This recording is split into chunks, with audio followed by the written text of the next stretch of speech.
delicious dish that you can try for your Thanksgiving feast. Chef Johnny of the District American Kitchen and Wine Bar is here to show us. Good to see you. Good to see you. Oh, it smells like Thanksgiving in here, and you have all the trimmings, but what are you making first? I do. This is my andouille sausage and cornbread stuffing. Oh, it smells good. Thank you. We got a little bit of onion, celery, some roasted green chilies, and some andouille sausage in here, which is a little bit of melted butter. Now, how much sausage do you put in your recipe?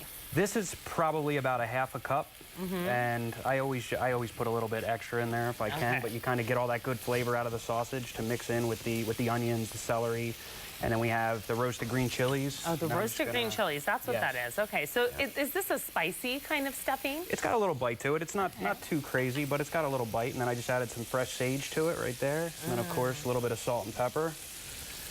A lot of people get intimidated by stuffing. What is like the secret to making a good stuffing? I think it's just have fun with it. I mean, if you think about it, you know, it's day-old bread, it's veggies, and really whatever you want. I always love to put meat in my stuffing. I always make one without meat, you know, at my house for people that don't want the meat in there. But I think you just have fun with it. I mean, the key is just, you know, take the ingredients that you love, but you got to have the traditional, the sage, the onion, the celery to give you that good Thanksgiving smell in your house to go with the turkey. And then, so after you're done cooking this, when do you add the bread, and what kind are you adding? So what I have here, this is our green chili cornbread, and we mix it with a little bit of sourdough. And then once you got everything going in here. Is that like half and half as far as the stuffing It's probably about two-thirds cornbread. Cornbread, okay. Yeah, to the regular bread. Yeah. And we kind of just add everything else in there, get all that good flavor. And we have the recipe on ArizonaMidday.azcentral.com, so. And then what are you putting in now? This is just a little bit of chicken broth, and you kind of add that. I always do it cold because you have to add egg to it, and if it's too hot, you'll kind of just dump it in and get scrambled eggs. Okay. So add that, and then I have some beaten eggs here that we're going to add. When you're doing the recipe without meat, do you do like vegetable broth instead? Yes, exactly. Yep, vegetable broth, and then we'll kind of mix this up here. And then I like using an oven-safe pan whenever I do it because then you can just throw it right back in the same pan. So you're just throwing it right back into here. Yep, that's great. Exactly. And any kind of like cast iron skillet works, or just any kind of casserole dish. And then we'll kind of just spoon it back in here. All that good stuff. That's a good, I mean, that's a big serving size too. That's yeah, you gotta, you know, make a lot for the family, and then of course for the leftovers. And then you have to have leftovers. Yeah, we'll talk about later, but.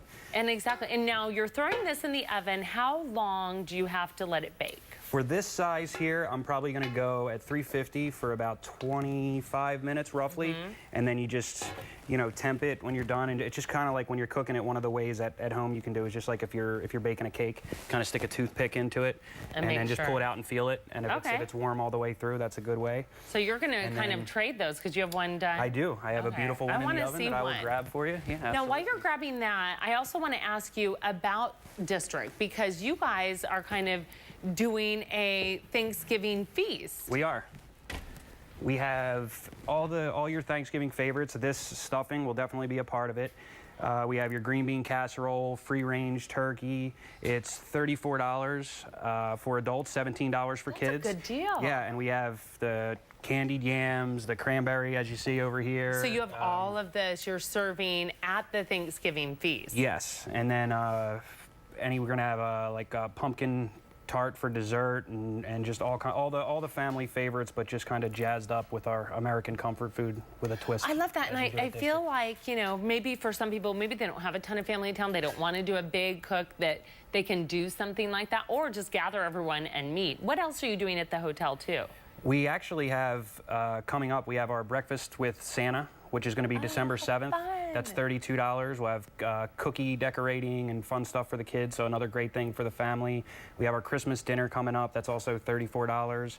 And then a little further down the line, we have New Year's Eve, which we always kind of have an extravaganza, a nice like 6-course pre-feed menu. So a lot happening. A lot happening. A lot happening. And that recipe, again, ArizonaMidday.azcentral.com. To find out more about the Thanksgiving feast, the hotel, go to districtrestaurant.com.